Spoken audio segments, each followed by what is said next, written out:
And what about some of the media who just doesn't like when you get into the uncomfortable territory of where all of this leads? Chris Cuomo, who is, of course, a cable TV host in the US, formerly of CNN, he is all angry, kind of passive-aggressive about what you are doing, which is following every lead. Oh, it would be completely inappropriate for me to spend no time on the brother-in-law. He was the last person to see Nancy Guthrie.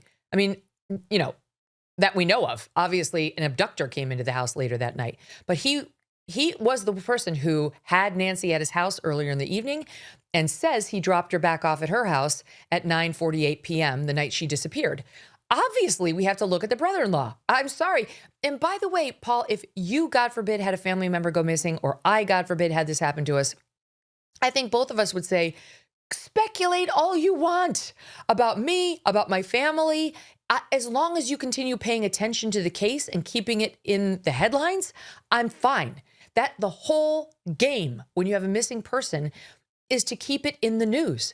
And if what keeps it in the news is speculation about a family member, so be it. That's how I'd feel.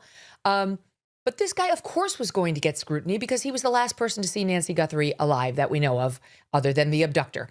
And the sheriff is the one who told us that. The sheriff came out and said, it was this guy, Tomas, who drove her home on the night in question. Then people said, oh, the Tomas whose house you're searching overnight with the lights out? The Tomas whose car you appear to have seized, or at least that of his wife?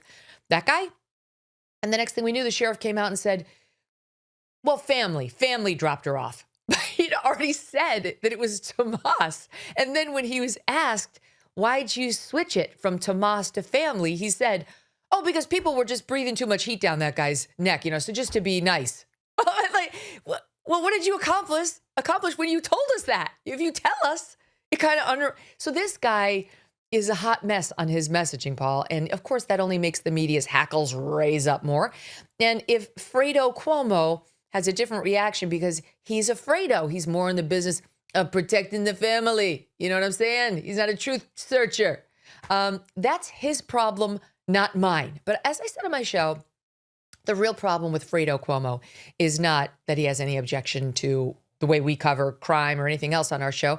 It's that we happen to be one of, if not the top show in conservative podcasting, and Fredo no Rado.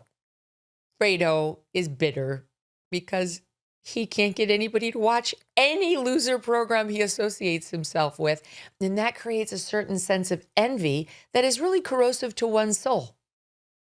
Yeah, bloody oath. Well said.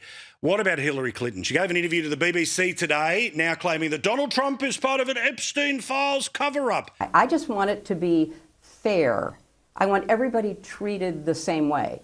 That's not true for my husband and me because other witnesses were asked to testify. They gave written statements under oath. We offered that. They want to pull us. Why do they want to pull us into this? To divert attention from President Trump. This is not complicated. Yeah. Hillary Clinton, wife of Bill Clinton, who is in the Epstein files almost more than Jeffrey Epstein himself. The photos, the flight log. How dare she? Like, honestly, there are few in the Epstein files as many times as Bill Clinton. Like, there's a long, long history between those two. And so long, in fact, that they were too scared to testify before Congress. You and I talked about this a week or two ago and tried to dodge the subpoenas that they'd been issued. And then they folded like cheap tents because they knew they didn't have a leg to stand on. So, they will be giving testimony on that at the end of the month. But Bill Clinton was, at least Donald Trump admits that he was friends with Epstein for 10 years before they had a massive falling out. Bill Clinton tries to admit tries to say he didn't even know the guy. Meanwhile, there he is in pictures with him in Epstein's hot tub with some young ladies and in other pictures frolicking about. God only knows what the history between those two is. We're going to find out more at the end of this month. But I mean, everything that comes out of Hillary Clinton's mouth is a lie. Like if her lips are moving, she's lying. And her daughter, Chelsea Clinton, she comes out the ultimate Nepo baby. Why would we listen to her on anything? Anything? What has she done in order to earn our good opinion on anything she has to say? Did she accomplish anything? Did she work for 10 years in a certain industry, gives her extra? No, nothing. She ran her disgusting family foundation that appears to be corrupt to the eyelids. So she decides to come out and say, oh, these are only AI-generated issues of my dad. Close, but no cigar. In response to which the whole internet said, well, there was a cigar, actually. If we must get technical, there has been a cigar. I think we all know where he put it. And you might want to take a seat in trying to exonerate your dad out of disgusting, filthy sexual misconduct. Now, I've got to ask you about the latest lefty outrage, which is circling the wagons around TV talk show host Stephen Colbert. Now, we know how lefty he is. We know that he is out to cause as much noise as he can between now and when he finally gets finished off on CBS in May. And the latest example of that is he claimed on his show that he was told by the lawyers for the network that he could not interview a Democratic politician because there are weird provisions under the law that say during an election time, if you talk to one candidate, you have to talk to all of the candidates. So he didn't do it on TV. Instead, he did it on YouTube. That's now got 2.5 million viewers. And a lot of people saying censorship.